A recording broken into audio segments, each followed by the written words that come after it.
ಸುಮಾರು ಜನಕ್ಕೆ ಇವತ್ತೇನಾಗ್ತಾ ಇದೆ ಅಂದರೆ ಈ ಒಂದು ಗೊರಕೆ ಸಮಸ್ಯೆ ಕಾಡ್ತಾ ಇದೆ ಎಲ್ಲರಿಗೆ.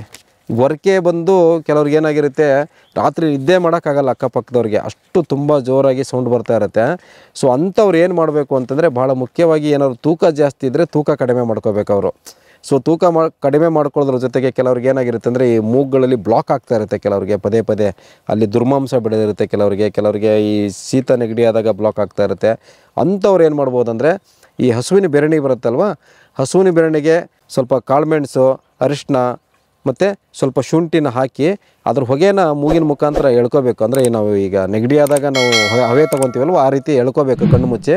ಸುಮಾರು ಬೆಳಗ್ಗೆ ಡೈಲಿ ಒಂದೊಂದು ಟೈಮ್ ಮಾಡ್ತಾ ಬಂದರೆ ಏನಾಗ್ತಿದೆ, ಮೂಗಲ್ಲಿರ್ತಕ್ಕಂಥ ಕಫ ಅಥವಾ ಈ ದುರ್ಮಾಂಸ ಎಲ್ಲ ಕರಿಗೆ ನಿಧಾನವಾಗಿ ನಿಮ್ಮದು ಈ ಒಂದು ಸಮಸ್ಯೆಯಿಂದ ಆಚೆ ಬರ್ತೀರಿ. ಇದನ್ನು ಬೆಳಗ್ಗೆ ಮಾಡಬೇಕು. ರಾತ್ರಿ ಮಲಗಬೇಕಾದ್ರೆ ಹಸುವಿನ ತುಪ್ಪ, ನಾಟಿ ಹಸುವಿನ ತುಪ್ಪನ ಮೂಗಿನ 2 ಹೊಳ್ಳೆಗಳಿಗೆ, ಮೂಗಿನ ಎಂಟ್ರೆನ್ಸಲ್ಲಿ 2 ಹನಿ ಹಾಕ್ಕೊಂಡು ಮಲಗಿದ್ರೆ ಏನಾಗ್ತದೆ ಅಂದರೆ, ನಿಧಾನವಾಗಿ ಈ ಗೊರಕೆ ಸಮಸ್ಯೆಯಿಂದ ನೀವು ಆಚೆ ಬರ್ಬೋದು. ಇದ್ರ ಜೊತೆಗೆ ನೀವು ಜೀರ್ಣಾಂಗ ವ್ಯವಸ್ಥೆ ಚೆನ್ನಾಗಿ ಇಟ್ಕೊಳ್ಳುವಂಥದ್ದು, ಮತ್ತು ದೇಹದ ತೂಕವನ್ನು ಸಮತೋಲನದಲ್ಲಿ ಇಟ್ಕೊಳ್ಳುವಂಥದ್ದು, ಹಾಗೆ ಶುದ್ಧವಾದಂತಹ ಈ ಒಂದು ಕಾಳುಮೆಣಸು ಮತ್ತು ಅರಿಶಿನ, ಶುಂಠಿ, ಬೆಳ್ಳುಳ್ಳಿ ಇವನ್ನೆಲ್ಲ ಅಡುಗೆಯಲ್ಲಿ ಸ್ವಲ್ಪ ಯಥೇಚ್ಛವಾಗಿ ಕಫನಾಶಕಗಳಂತ ಹೇಳ್ತೀವಿ, ಇವನ್ನೆಲ್ಲ ಹೆಚ್ಚಿಗೆ ಬಳಸುವಂಥದ್ದು, ಮತ್ತು ಶುದ್ಧವಾದಂಥ ಸಾವಯವ ಬೆಲ್ಲವನ್ನು ಅಡುಗೆಗೆ ಜಾಸ್ತಿ ಬಳಸುವಂಥದ್ದು. ಈಗೇನಾಗಿದೆ ಅಂದರೆ, ನಾವು ಸಕ್ಕರೆನ ಬಳಸ್ತಾ ಇದ್ದೀವಿ, ಸಕ್ಕರೆ ಬಂದ್ಬಿಟ್ಟು ದಪ್ಪ ಮಾಡುತ್ತೆ. ಬೆಲ್ಲನ ನಾವು ಯಥೇಚ್ಛವಾಗಿ ನಾವು ಅಡುಗೆಯಲ್ಲಿ ಸಿಹಿ ಪದಾರ್ಥದ ರೂಪದಲ್ಲಿ ಉಪಯೋಗಿಸಿದ್ರೆ ಏನಾಗುತ್ತೆ, ಕಫ ಕರಗುತ್ತೆ. ಸೊ ಕಫ ಕರಗೋದ್ರಿಂದ ಜೇನುತುಪ್ಪ ಮತ್ತು ಬೆಲ್ಲ ಎಲ್ಲೂ ಔಷಧಿ ಗುಣದಲ್ಲಿ ಒಂದೇ ರೀತಿ ಕೆಲಸ ಮಾಡ್ತವೆ. ಸೊ ಬೆಲ್ಲನ ನೀವು ಅಡುಗೆಗೆ ಬಳಸಿ, ಹಾಗೆ ಜೀರ್ಣಾಂಗ ವ್ಯವಸ್ಥೆಯನ್ನು ಚೆನ್ನಾಗಿ ಇಟ್ಕೊಂಡು, ದೇಹದ ತೂಕವನ್ನು ಸಮತೋಲನದಲ್ಲಿ ಇಟ್ಕೊಂಡು, ಮೂಗಿಗೆ ರಾತ್ರಿ ಮಲಗುವಾಗ 2 ಹನಿ ತುಪ್ಪ, ಮತ್ತು ಬೆಳಗ್ಗೆ ಈ ಕಾಳುಮೆಣಸು ಮತ್ತು ಅರಿಶಿನ ಮತ್ತು ಶುಂಠಿಯ ಒಂದು ದೇಶಿ ಹಸುವಿನ ಬೆರಣಿಯಿಂದ ಮಾಡಿರ್ತಕ್ಕಂಥ ಹವೆನ ತಗೊಳ್ತಾ ಬಂದರೆ ನೀವು ಈ ಗೊರಕೆ ಸಮಸ್ಯೆಯಿಂದ ಆಚೆ ಬರ್ಬೋದು ಅಂತ ಹೇಳ್ತಾ, ಒಂದುಗಡೆ ನಾವು ಸಾಕಷ್ಟು ಆಲ್ಮೋಸ್ಟ್ ಎಲ್ಲ ಎಪಿಸೋಡ್ಗಳಲ್ಲಿ, ಸಂಚಿಕೆಗಳಲ್ಲಿ ನಾವೇನು ಮಾಡ್ತೀವಿ ಅಂದರೆ, ಹಸು ತುಪ್ಪ ಊಟ ಮಾಡಿ, ಹಸುದು ಮಜ್ಜಿಗೆ ಕುಡೀರಿ, ಹಸುದು ಮೊಸರು ಊಟ ಮಾಡಿ, ಹಸುದು ಹಾಲು ಕುಡೀರಿ, ಹಸುದು ಗಂಜಲ ಕುಡಿಬೇಕು, ಹಸುದು ಸಾಂಗತ್ಯ ಹೊಂದಬೇಕಂತ ನಾವು ಹೇಳ್ತಾ ಇರ್ತೇವೆ.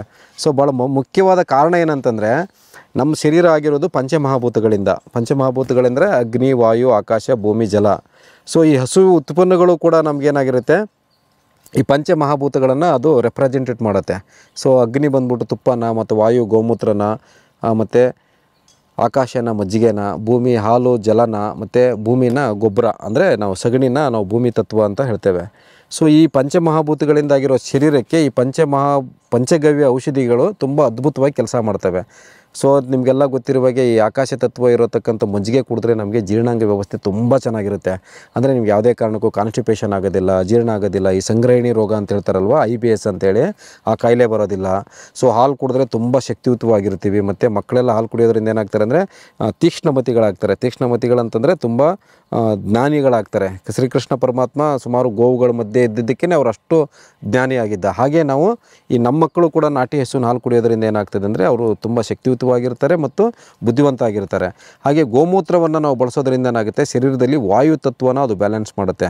ಸೊ ಭಾರತ ದೇಶದಲ್ಲಿ ಏನಂತಂದರೆ ವಾತ ಪ್ರಧಾನ ದೇಶ ನಮ್ಮದು, ಅಂದರೆ ವಾಯು ಪ್ರಧಾನ ದೇಶ. ಸೊ ಗೋಮೂತ್ರವನ್ನು ನಾವು ನಿತ್ಯ ಸುಮಾರು ಒಂದು 40-50 ml ಫ್ರೆಶ್ ಆಗಿರೋದನ್ನ ತಜ್ಞರ ಒಂದು ಸಲಹೆ ಮೇರೆಗೆ ನೀವು ತಗೊಳ್ತಾ ಬಂದರೆ ಏನಾಗ್ತದೆ, ಶರೀರದಲ್ಲಿ ಈ ವಾಯು ಮತ್ತು ಕಫನಾಶಕವಾಗಿ ಕೆಲಸ ಮಾಡ್ತದೆ ಸೇರೋದನ್ನು. ಸೊ ಹಾಗೆ ನಿಮಗೆ ಮಜ್ಜಿಗೆ ಜೀರ್ಣಾಂಗ ವ್ಯವಸ್ಥೆ ಆಯಿತು, ಹಾಲು ಬಲಕಾರಕ ಆಯಿತು. ಹಾಗೆ ತುಪ್ಪ ಬಂದುಬಿಟ್ಟು ನಿಮಗೆ ಭೂಲೋಕದ ಅಮೃತ ಅಂತ ಹೇಳ್ತಾರೆ ಅದಕ್ಕೆ. ಸೊ ಭೂಲೋಕದ ಅಮೃತ ತುಪ್ಪ ಅಂತ ಹೇಳ್ತಾರೆ. ಮತ್ತು ನಮ್ಮ ಹಳೆಯ ಗಾದೆ ಮಾತಲ್ಲಿದೆ, ಸಾಲ ಮಾಡಿ ಆದರೂ ತುಪ್ಪ ತಿನ್ನಿ ಅಂತ.